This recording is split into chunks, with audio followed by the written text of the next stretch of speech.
Okay, good morning everyone. Morning. Okay, so today I'm the first discussant to this subject is CE14. So my topic is all about parts of an activity plan. So before I start, I will give you the handout of my topic.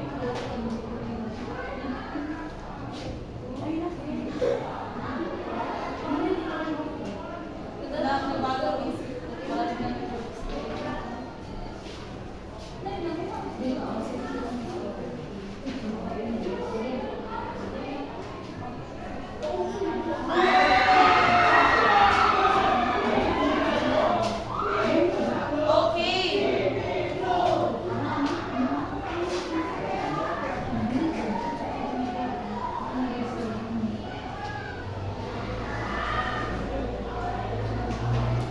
Okay, so parts of an activity plan.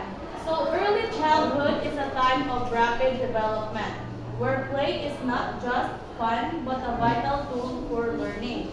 So, di ba? It is really true, di ba, na early childhood is a time of rapid. So, ang development, pas-pas ang development. Mabilis ang development ng isang bata. And here in early childhood, play is a tool din, no? Important pag mo na ginagamit sa mga teachers to the children to learn. So, activity plans, carefully crafted blueprints for learning experiences, are essential for guiding young learners through engaging and enriching activities. So, what is an activity plan? So, in your own words or in your own idea, what is activity plan? Justin. In your own idea, what is activity plan? Without looking in the handout. Okay, for me, activity plan it is a plan. It is a it is a serve it will serve as a guide for a teacher. Kuan sa kaniyang sa iyahang discussion bitaw kung sa mga murag tungod sa bitaw abot sa bitaw para siyang nga mag-serve as a guide nato para makayo tayo para guided po ta. Sige ta. Okay, thank you, Justin. Uy, ano na rin sila?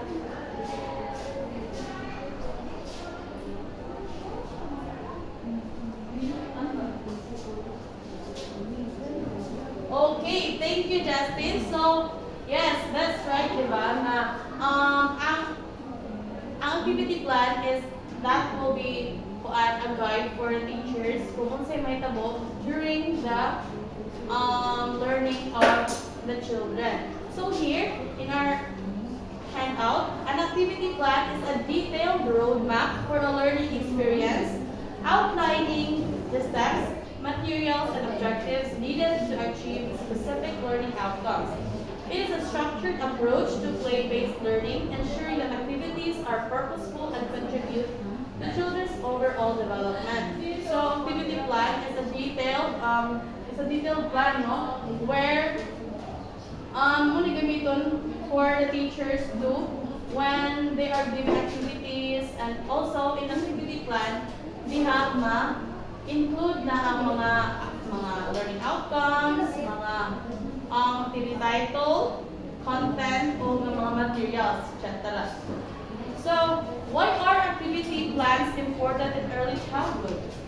So, there are a lot of benefits that we can get sa teachers or sa students when we are planning in our activities.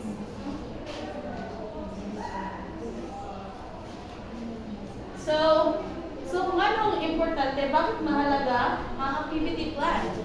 Activity plans. So, number one, we have here, it creates engaging and purposeful play experiences. So, activity plans provide a framework, a design for educators to design activities that are both fun and educational. So, through activity plan, it can create engaging. So, ma-engage ang mga bata in your activity because di ba when you are planning your activity, marami na ang expected na gyud nga ang imong mga bata kay mo participate, engage kay you thoroughly plan your activity. So next is it promote holistic development. So no, holistic from the word holistic, so whole development of the child. It can promote development in their cognitive, ano pa itong mga development sa children, ano itong mga development? Physical, social, emotional, cognitive, intellectual. Yes, very good. Those are the development na makuha sa bata. So, kanina activity plan, it can promote holistic development. So, ensuring a well-rounded learning experience. So, next is it support individual learning styles. So, activity plans can be adapted to accommodate different learning styles and abilities. So, diba, as we all know that children have different learning styles and each child is unique, diba? So, they have their own way of learning something or learning certain activities or nana. So it ensures, the activity class ensures that all children have the opportunity to participate and succeed. No matter kung sa imong mga style nila in learning, you can also participate because the teacher also plan mga differentiated activities like that, where all can participate. And next is facilitate assessment and evaluation. So activity plans provide a clear structure for observing and assessing children's progress. So through activity plans, it provide a clear structure, no, allowing educators to identify areas. So through activity plans, teachers can know where that certain child is has that strength or weakness or asa sila more excel, hapon sila low. So, through that activity plan, teachers can know or will create prevention or mga additional support to the children para maagapan or masuportahan ang needs sa isang bata. So, yes, those are the reason why activity plans are important. So, we have 5 components of activity plan. So in your plan, ano naman kung parang parts of activity plan? Objectives. Yes. When you are planning an activity, ano naman? Materials. Oh yes, it's correct. Materials. Procedures. Procedures. Next. Content, syempre. Oh. Yes, correct. So yes. First is when we are planning for an activity. First is activity title, syempre. This is sub. Bitaw activity title. So, it's important, no, activity title. Kaya the activity titles should be catchy, descriptive, and relevant to the content. So, dapat sa activity title pa lang, catchy na siya so that when the children read or makitaan sa bata ang activity, they will be engaged or magmukha sila operate or ang ilang interest gani, ilang interest stimulate. It should clearly indicate the focus of the activity and pique children's interest. So here, when we say pique or stimulate ang mga interest sa bata. So, uses of activity titles. So, engagement. Yes. Activity title dapat, di ba, catchy, descriptive, can draw children into the activity and spark their curiosity. So, sa activity title pa lang, dapat makuha na ang interest sa bata. So, in planning an activity, as a teacher, you should be creative when making an activity. So, first is activity title. So, you should be creative. So, organization. A clear title helps educators organize their lesson plans and easily reference specific activities. So, a clear title, no, dapat po, ang use of activity title is masabtan, dali na mahabawan sa teacher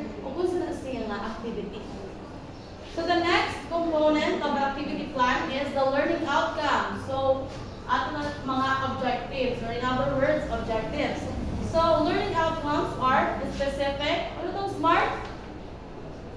Specific, measurable, attainable, realistic, and time bound. yes, correct. So that define what children should be able to do or know after completing the activities. So learning outcomes. So when we say learning outcomes or objectives, mo na siya akuan in the end of the activity mo na yung umurag imong goal. Unong di imong goal nga ng activity, nga mantikon sa bata o ma-learn. So they provide a clear target for both educators and children, ensuring that the activity aligns with the overall learning of the objective. So, di ba, when you are planning, dapat mag-yun ang kay goal, di ba? So, dapat in the learning activity plan, dapat you should follow. So, dapat align imong activity to your learning outcome for the objectives. So, when making an objective, dapat SMART. Specific, dapat specific. Achievable, huwag ka nang kaya lang ba sa mga bata. And relevant, dapat important. So, and time bound, dali lang, walang delay, time consuming. O, yes, yun lang. And the uses of the learning outcomes is, first is focus. So, learning outcomes guide the design and implementation of activity ensure it directly contributes to children's learning. So, din sa focus, ma-focus kayo sa teacher kung ano ang goal or ano dapat ma-achieve sa bata or ma-learn. So, assessment. So, learning outcomes, they provide a clear framework for evaluating children's progress and understanding their level of mastery. So, through this learning outcomes, they have ma-assess kung ano they have ma-evaluate kung ano sa progress sa ng isang bata. And through that, teachers can know what level are they once sila semester. So, motivation. Children are more likely to engage in activity when they understand the specific skills or knowledge they will gain. So, di ba? Also, the learning outcomes or objectives are, it will also motivate the children when they know the certain objective, no? Kung kanaba is kaya lang ba nila gawin, yan. So, dapat, when we are making an objective, dapat SMART. So, next is content. So, when we say content, what is it? So, it refers to the specific information, skills, or concept that children will be exposed to or develop during the activity. So, uno ba all about ng imong activity? So, content. So, it should be relevant to the learning outcomes presented in a way that is engaging and accessible to young learners. So, ang uses of content is, content should directly relate to the learning outcomes and to the overall curriculum. So, dapat ang content align to the curriculum and to the learning outcomes. So, the content should provide sufficient information and opportunities for children to develop a deeper understanding. So, dapat yung content, hindi na ka magpatakataka diya sa mga content mo. Dapat, kung sa imong learning outcomes, the next is the content. So, it should be aligned. So, it should have an information, sufficient information and opportunities para ma-develop ang cognitive development sa mga children. So, engagement. The content should be presented in a way that captures children's interest and encourages active participation. So, when you are also planning for the content, dapat engaging siya. Hindi siya dull, no? Diba? We all know that children have short span of attention. So, talagang sa maboard. So, us, future educators, we are trained here, diba? When making a lot of activities. So, dapat ito i-apply on what we have learned. So, dapat maging creative. Morbid na, diba? As always. Dapat creative ang teacher and resourceful. So, next component is materials. Yes, important ang materials, diba? Kaya, how will you do the activity when you don't have the materials? So, materials refer to the resources needed for the activity. and including the physical objects, digital tools, and any other necessary items. A well-organized list of materials ensures that the activity can be implemented smoothly and effectively. So, di ba, when in planning, include nila ang dapat complete ang imong materials. So, how can you accommodate the needs of the children when your materials is kulang, insufficient, not complete. So dapat when you are planning an activity, you should have the complete materials of mga and you should have the list when you will be providing materials. So uses of materials is preparation. So a comprehensive list of materials allows educators to gather everything they need before activity begins. So dapat when you are planning an activity, you should be prepared. So dapat na kayo mga list of materials para maibaw ka kung ano yung mga need before mag-begin ang activity. So you should first list and prepare. Accessibility, ensuring that all necessary materials are readily available, promote a smooth and efficient learning experiences. So, dapat accessible ang mga materials. Dapat po, last is engagement. Utilizing a variety of materials to enhance student engagement and give to the first learning styles. So, dapat, ang imong materials is can enhance children's engagement o ma-figure ang needs ng mga children. So, dapat you should utilize materials that could support the needs of the children. So, next is procedures. So, the procedure section outlines the step-by-step. So, when I say procedure, I say step-by-step na sundon sa activity. So, for conducting activity, it should be clear. Dapat yung procedure clear so that the children can follow or masabta nila. Concise. Dapat complete ang imong instruction or ang imong steps. And easy to follow, ensuring that both educators and children can understand the flow of the activity. So diba, we are handling children, kindergarten, early childhood. So we should also make instructions or procedures that with easy to understand because we're handling children and di pa na sila kayo kung mga words, di ba? So we should use simple words, we should be clear, with our words clear and concise, easy to follow. And the procedures, procedures provide structure and guidance. So through procedures, it only guide the children and the teacher to the activity. Through that procedure, it would be easy for the teacher and children to follow.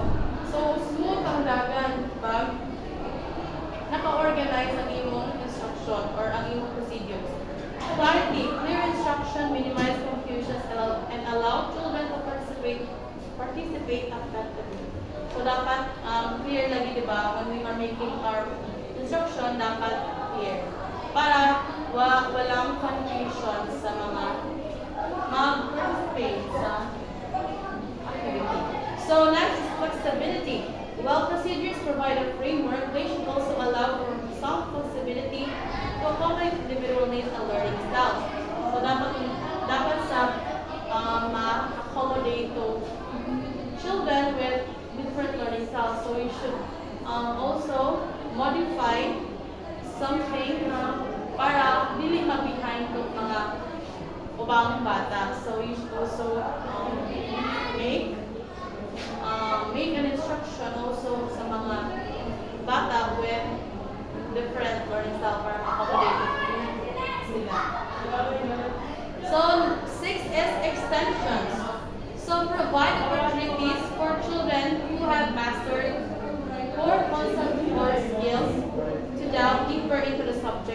They offer challenging and engaging experiences that encourage further exploration and critical thinking.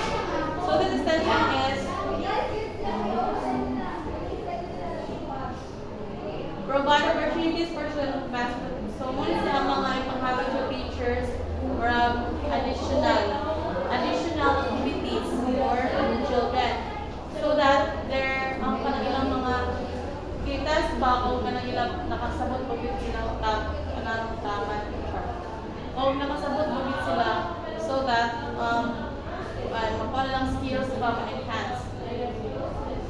They offer challenging and rich experiences that encourage further exploration and critical thinking. So the uses of extension is differentiation. Extensions allow educators to cater the needs of advanced learners and provide them with opportunities to excel. So it allows the educators cater of needs. We also have those children who are advanced o uban is kanang average lang. So diha sila makatag og mga extensions like mga additional activities na. So engagement. Extension can keep children motivated and challenged, fostering a love of learning. And next is critical thinking. Extension often involves higher order thinking skills such as analysis, synthesis, and evaluation. So through extensions, we have ang skills of the children. So they have ilang critical thinking, ma-enhance, ma-develop through those activities na panghatag, additional activities teachers na panghatag. So that ma-pagpagin ang ilang intellectual skills. So the last one is the simplification.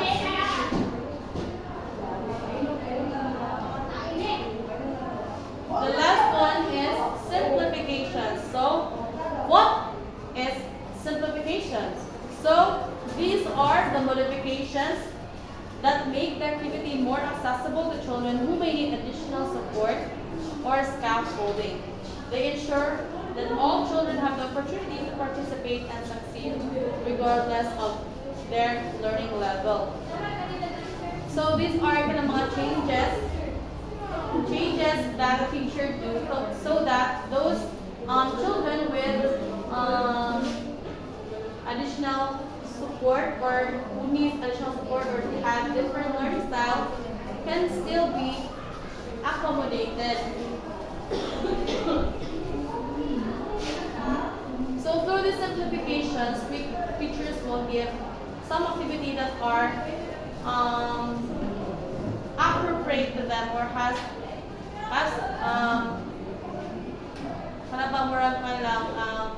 sa ilang level ng mga activities. So accessibility. Simplifications ensure that the activity is accessible to all children regardless of their learning styles or abilities. So this activity must are dapat maging accessible sa mga children. And this simplification allows teachers to provide differentiated instruction, catering the individual needs of each child. And it also increases the likelihood that all children will experience success and gain. So, diba, this simplification, teachers give activities to those, teacher modify some activities so that those with additional support can be catered to their needs, their different learning styles can be catered and accommodated. So, through that, ma-achieve just sa teacher ang success. Not the teacher but also to the student because their needs na-cater in the needs, so there is success. So, all in all, to be concluded, activity plans are a vital tool for early childhood educators, providing a structured framework for creating engaging and purposeful learning experiences. By carefully considering each component of an activity plan, educators can design activities that promote children's holistic development, foster a love of learning, and create a supportive environment where all children can thrive. So, planning an activity now is very important because when you fail to plan, you are planning to fail. So, it is really important na mag-plan for that activity when it comes to the children. Okay, that's all. Thank you. Hello, what video?